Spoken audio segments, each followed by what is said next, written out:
everyone. This is Dr. Mitchell, your host for the Mental Health and Wellness Show. Today, I have the pleasure of interviewing Jocelyn Chong. She is a published author, founder, and CEO of Seed to Sequoia. After a 20-year successful career in the banking and financial world, where she generated over $200 million in revenue, she quit her job to pursue her true passion as a life and business coach. Utilizing her MBA plus her background in high-level sales, leadership, and management, she has now worked with over 500 entrepreneurs and teaches them how to earn with ease, attract their dream clients, and create a life by design. Her mission is to help business leaders tap into their soul's calling and scale their businesses with feel-good strategies and intuitive guidance. Jocelyn has been featured in Thrive Global, Digital Journal, Fox, Ask.com. Jocelyn has been featured in Thrive Global, Digital Market, Fox, Ask.com, and the Times and Finance News World. With no further ado, Jocelyn, thank you so much for being here. Thank you so much, Dr. Tomei. I am so delighted to be part of your podcast series. I am passionate about the topic that you're talking about. So once again, I really appreciate this opportunity to share our stories and chat about, how we can support the community even more. Definitely. You have an amazing background. Let's just wind back 20 years. You were in the corporate America, correct? I am in corporate Australia. Jocelyn, you were in corporate Australia for 20 years. How was that for you? Wow, that was quite a journey. So to start off with, because I come from Malaysia, I was educated in the Australian unis in South Australia. And then I managed to secure a graduate program with Ernst & Young, which is the big accounting firm globally. From there, I progressed to work for 3 leading banks in Australia. And I have learned so much about banking, finance, working with people. It was a very, very people business. And so I enjoy being with people all the time, helping them achieve their dreams, serving their dream clients, and helping them make money, because I see that as, money is very neutral. Money is just energy, and to allow that money flow through them to different people helps the economy. And so I see that happening for a lot of male, and the female counterparts a lot of times are not receiving as much opportunity, because in Australia, once they have a family, a lot of them will actually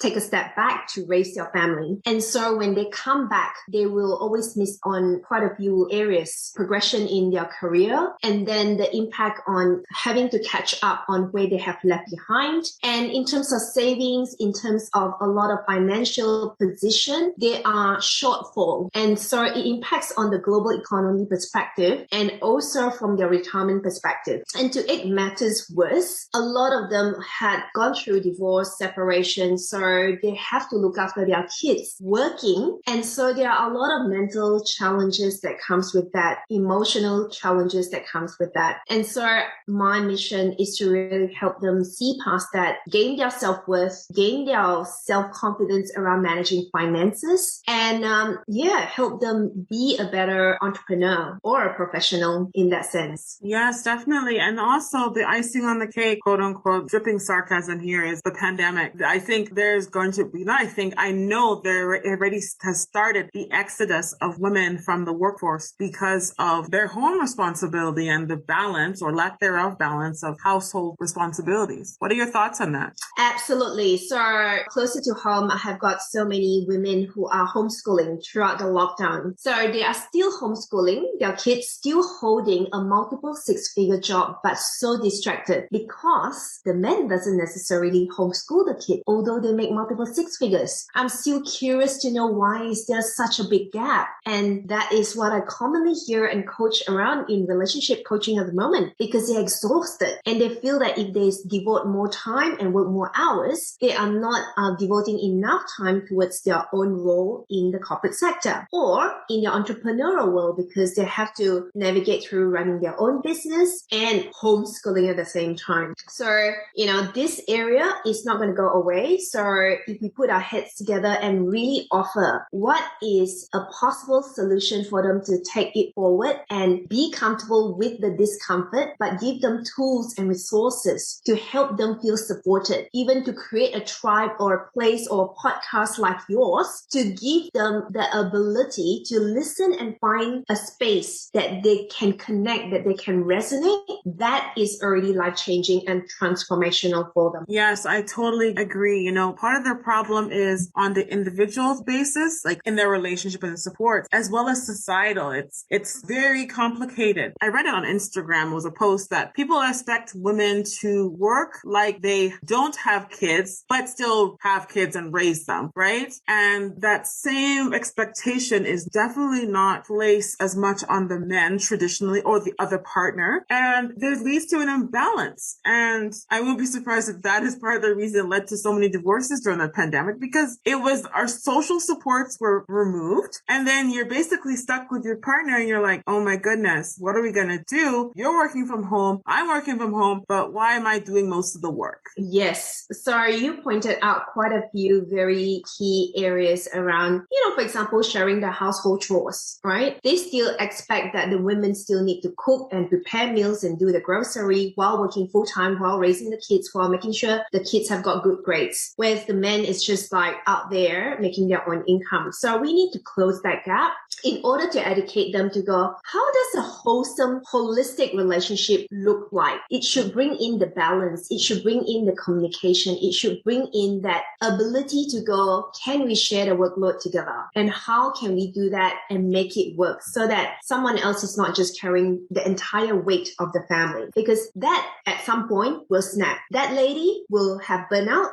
and then that burnout is going to hold them back so long, and it's going to deplete their own self-confidence. And it's really hard to gain confidence for female. It's just that, confidence for female takes longer. And so there is a lot of areas that we should really educate female around being in a group where they can talk about openly and not feel judged. Being in a group that they can share, how we can bring in a healthier dynamic to the family and go, if you do the household chores week in, week out, can we find a better way to do it so that we are more efficient? Because a lot of the tasks that we have at home is quite repetitive. Maybe we need to outsource, right? Maybe we can get a helper, because if you want this relationship to really, really blossom and flourish and sustained, then there needs to be someone giving up, outsourcing, and the female needs to be willing to go, I want to outsource this task. It could be outsourcing ironing. It could be outsourcing, landscaping, whatever it may be, to give you some time for yourself to restore who you are. It is only a healthcare perspective and mental health perspective that you feel yourself, as in FUEL, right? Because the more you make better decisions, the more you can share that with your kids, because you're role model. And I can go even deeper around this, is because you are a role model in the world of pandemic. Your kids watch you now. All the more that mental health care is far more vital for you to consider, because your kids learn more from what they see, not what they hear. Yes. So monkey see, monkey do. So it's really important that you invest your time to build your own relationship with you, your own relationship with your spouse, your own relationship with your,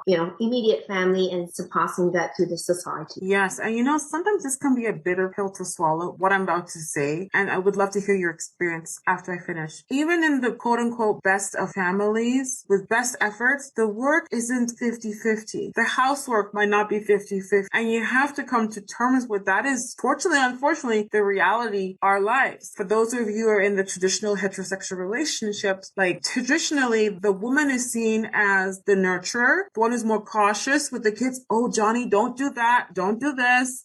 She adds that soft touch to the home. Let me ask you ladies, and I had to come to this terms myself. Do you really want your husband adding his soft touch to the home in his way?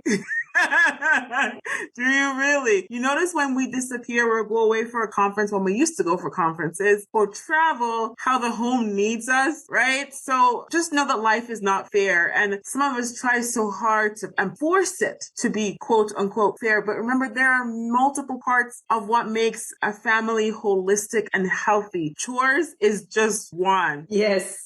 So here I wanted to really add on my views on that. Number one, for female who always aim for perfection, here's the time. Perfection is a definition that you frame in your thoughts. So what is perfection? And what if you reframe perfection to a whole nother level? Do you need everything done, squeaky clean? Or do you value more family time, time with yourself, reading and replenish through meditation, through journaling, and finding women who you can feel supported and support them? That is going to help your whole well-being grow, thrive, flourish, and you can progress. The second thing that I wanted to add on to that is, you know what? Outsource. If necessary, outsource certain things. Yeah. Train your kids, because growing up, I learned how to cook rice at the age of 7. Me too. And you know what? It's something that we can all do. Yes. I left school, so because my school was able to do certain sessions in the morning, and then certain years they have to do afternoon sessions. So in the morning, I have to care for myself, and that was age 10 and 11. And so I was responsible to close the doors, take the bus to school, walk to school, cross a major intersection, and I was 10 years old. Now, today, you'd be like, oh my God, that kid will be kidnapped. Yeah. But at that point in time, you just do it. You don't question that. You just do it because you think it's acceptable. So sometimes we can overprotect a lot of the lives of our kids, that we don't let them take risks within our safety net. And what's the worst that it can be? So when you teach them through challenges, you actually prep them for the big world out there when they actually work. So yeah, that was, a few thoughts that came to mind. I love that point, because so often parents with good intention, they do everything for their kid, and then they wonder why the 16-year-old won't clean their room. Well, because when they're at that learning phase where kids are eager and like mimic their adults, that was when we should have done those things, because they're more likely to continue. I know, like you mentioned, cooking rice at 7. I remember when I was 6 years old, I used to have to stand on the stool and do dishes 3 days a week, and that is more breakfast, lunch, supper, like 3 full days. And I had 3 brothers, so that wasn't equally distributed by any means.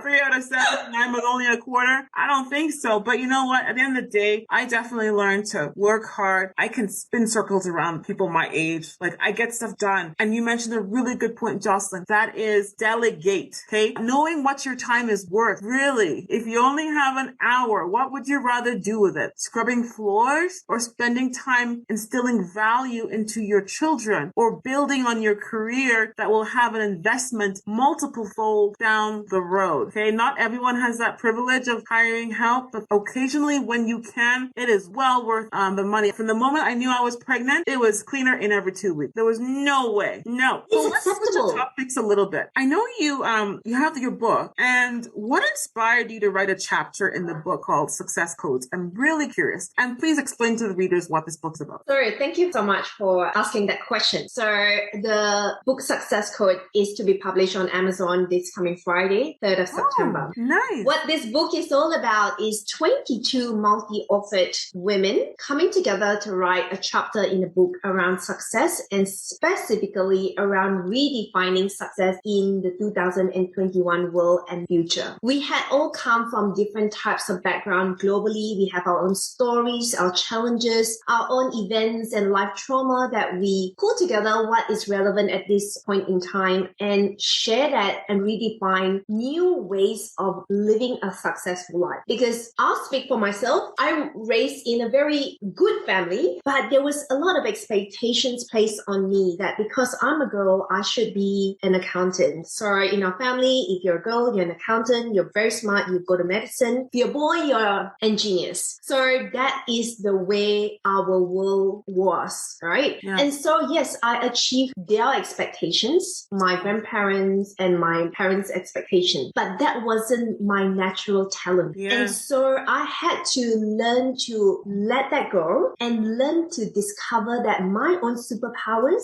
is different, and that I can let it go without having major meltdown drama with it and deal with it. So I had a lot of stories around how I redefine success in the world now, because in the world of banking and finance, I sit with couples. I sit on so many thousands of stories and issues and relationships and money behaviors and habits that I come across. And I realized that if we don't start to do something about those issues rather than just talking about the issues, a lot of times we need to find a solution to offer that it is possible to redefine success, that you don't have to live on someone else's expectations and success template that you are expected. You can redefine that. You can change your thoughts, you can get coaching, you can get mentorship, and then let your world be different. And that's how we can take responsibility and really make a difference in the economy. And we have to rise up. We have to. This pandemic is an awakening, a full awakening for female around the world, and go, this is your platform to shine. This is where you need to set up your success. Don't let the world tell you what to do. Don't let whatever tells you what to do. Do it from your heart, because you know what? All of us have a guide, have the universe backing us up. So take your full birthright, and press forward. You're surrounded, like this podcast is one of the avenues that you're surrounded to help you progress. So take it, seize it, make it happen, rise through the challenge. This is your place. This is your time. Love it. You know, you can create your life by design. And I can relate to a lot of what you said. I grew up in a traditional Nigerian home. That is, my parents both born there. And you basically had a few options: accountant, doctor, teacher, lawyer. And the other option is to be a disgrace to the family, basically. And that was not an option. So I really get it. And after practicing for a decade, which I love, don't get me wrong, but I really had to look deep and figure out what did I really want and go back to my original dreams that were put in my heart as a young teenager. And that is making an impact on a global scale, especially for women. And then also advocacy for people that feel like they have no voice. So I completely hear what you're saying. For those of you who are listening, your past experience is just setting you up for your future. It was not a waste. Even if you're 55 years old and you're like, wow, I have not done what I wanted to do, it is not too late. We see people get degrees and start businesses way later in life. So please don't let age, background, or any of that stuff hold you back. The universe is cheering for you. Remember that. Absolutely. Absolutely, sister. Yes, and amen to amen. That. Exactly. Totally. All right. Well, you mentioned a hot topic, which I want to push with you. Okay. So a lot of women, including myself, have entered the workforce, and traditionally women stayed at home, but then we pushed for our rights, and now we're in the workforce. And in a lot of cases, some women are actually being the breadwinners in their family. This is a topic people don't want to talk about, but you know me, listeners, I talk about the stuff that you're all thinking of. Help the woman who is in that situation where she is clearly the breadwinner, but still acting like the role where she was a stay-at-home mom and doing most of the perceived household duties. Can you get into clients' brains, what you see, how we can help these women? Absolutely. So this is such a big topic. So women who chooses to earn more than men, and there is so many of us now because we're capable. We have been educated. We come out, we press forward, we ask for the pay rise, we ask for the promotion, we juggle the balance between raising kids, looking after aging parents, managing a side hustle, managing the household. So the couple of things that stood out for me for women who are breadwinners, a lot of them had to feel that they are requiring themselves to be more masculine. They had to really carry that masculine energy. And I think it's just that expectation that they have to rise to that level. But here's what I like to offer you some thoughts. There is no need for you to feel more masculine to earn more. You can be more feminine and be sexy and classy and still earn more with ease. Yes. Knowing who you are, being so in your genius zone. So don't let the world, the society train your thoughts to be, you need to dress like a male in order to step into that board position to have your voice heard. You know what? You get to train the men and go, hey, we are equal now. I equally earn as much. So how can we find a solution together rather than you finding a solution and you impose that on me because now I am in a position of authority. So that's one area that,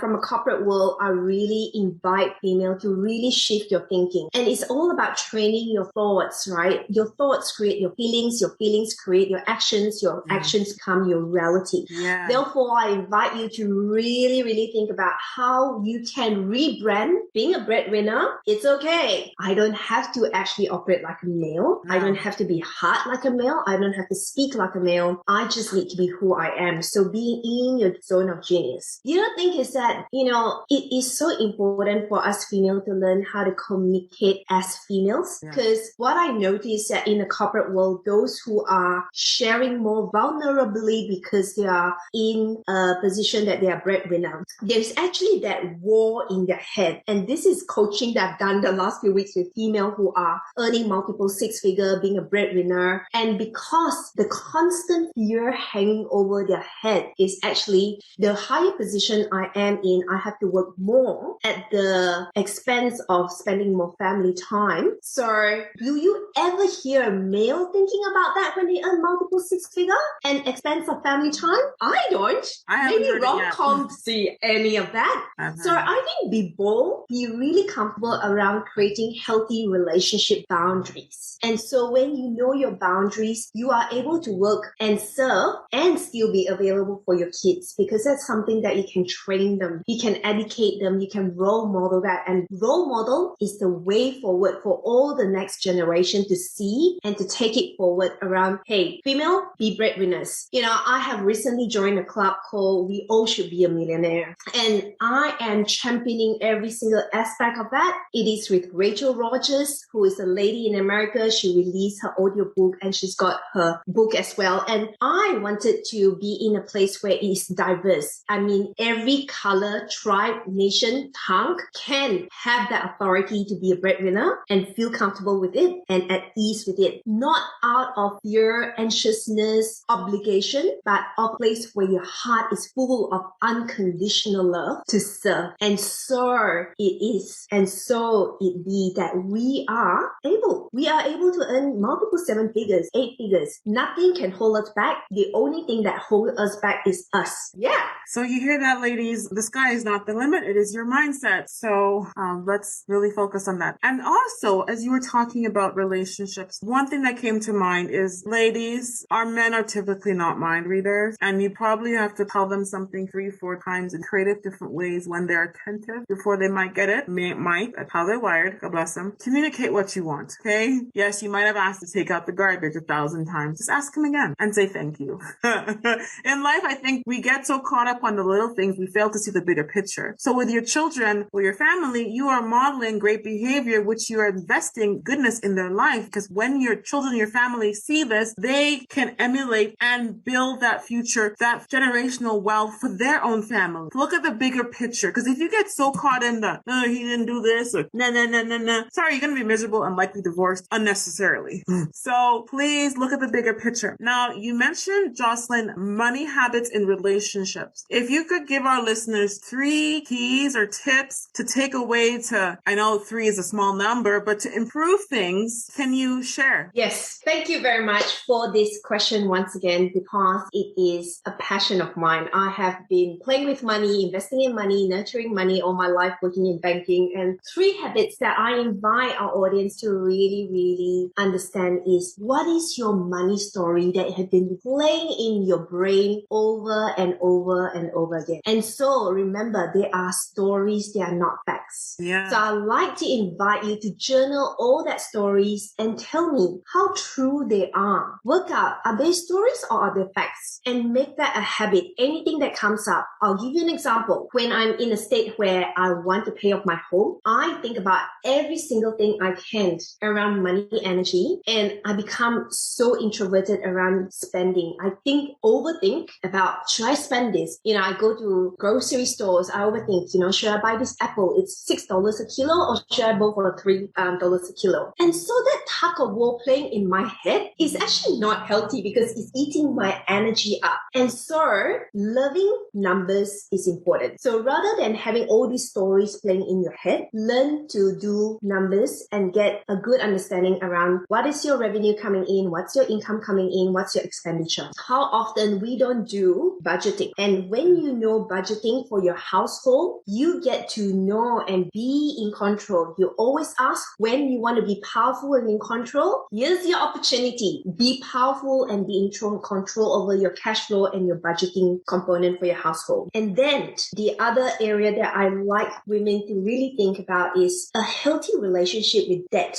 A lot of people think that are very negative and it's icky, it's yucky. So it is all about reframing your mind around debt. Debt is a way for you to buy your property. That is a way for you to pay it off as soon as you can. That is a way for you to contribute to the economy. There is statistics demonstrating that male who takes risks taking debt build a bigger company in the world than female who have got a misconception around the topic on debt. Therefore, female doesn't like it. The third one is I like to invite a lot of female to think about, all right, what are the blockers you may have around money, right? Money is neutral. Money is just an energy. And you've got any other stories from an Aunt Nancy or an Aunt Betty or anyone that said something, a phrase that is subtly speaking in your head around bad money stories that block you permanently for progressing forward, deal with it. Either you do, meditation to clean out any blocks that surfaces right now, like anything. You could do anything through hypnosis, through timeline therapy, through journaling, through looking for therapists to help you with your money aspect. Do that because the only way for you to take responsibility is to release them so that your new you can rise up. If you have money blocks, it is a mirror. Those blocks is going to come and be a mirror, and so you cannot progress. And so why we still have income ceiling in the world for female, why female is paid 20% less in the corporate world across the world. Why? Because women also allow it. And so what we can do, every single one of us, we can choose to let go and go, I don't have any more an income ceiling in my world. I choose to allow money to flow into me easily, effortlessly, graciously. I'm a good money manager. I am good in managing my business, my family cash flows, paying off my debts, paying off the bills with the right positive attitude. So all these habits are a combination. They are not one or the other. They are a combination, but recognize that these are very real. Money is not taught in school, in uni. Yeah. We are given an impression about money, but we are never really taught around what's money. But we expect to know about this topic that is like an elephant in the room. Yeah. So I am passionate about it. You can hear from the tone of my voice. And so I invite all of you to really learn about the right money mindset and really adopt good behaviors, good relationship with money, and understand what is your energy around money, because you mirror reflection with money. And so when you have got a healthy relationship, guess what? Money's going to love you. Money's going to like you. Money's going to flow and flood into your world beyond your wildest imagination. I completely agree. Love it. Mindset, money matters. So, Jocelyn, our listeners, if they'd like to reach out to you, work with you, how do they get a hold of you? I hang out on Instagram. So if you direct message me everywhere on Instagram, _Jocelyn Chong _ I respond personally back to you on Instagram. I am present on LinkedIn. I've got my website. At the moment, I've got one-on-one coaching. I'm about to launch my second launch before the year end on a mastermind. So I am in a launching phase. You can find me on Facebook. You can work with me on different areas. We can tailor and personalize your needs, because I feel that in a group setting, there's a place and time for group, and there's a place and time that someone needs that very sacred time and container for their own one-on-one coaching to get past their own roots that has been holding them back for a long time. So I operate both because there's always a place and time. Having experienced that for so many years, clearing off all my layers of ickiness, dirty, all sorts of funny things that I held back, I know that there's a place and time for both offerings. So that is a place where you can connect with me. I'd love to serve you. I'd love to help you progress in your life, in your future, because I know that you deserve it. And I can tell you that you can only do better when you let go of anything that holds you back, because the future needs you. The future needs you. Wow. Thank you so much. And thank you to the listeners who stayed and listened to this podcast. We will have those information as far as how to reach Jocelyn in our show notes. So if you're driving, stay safe driving. This is Dr. Mitchell again, your host for the Mental Health and Wellness Show. Till next time. Bye. Bye. Love you. Love you too.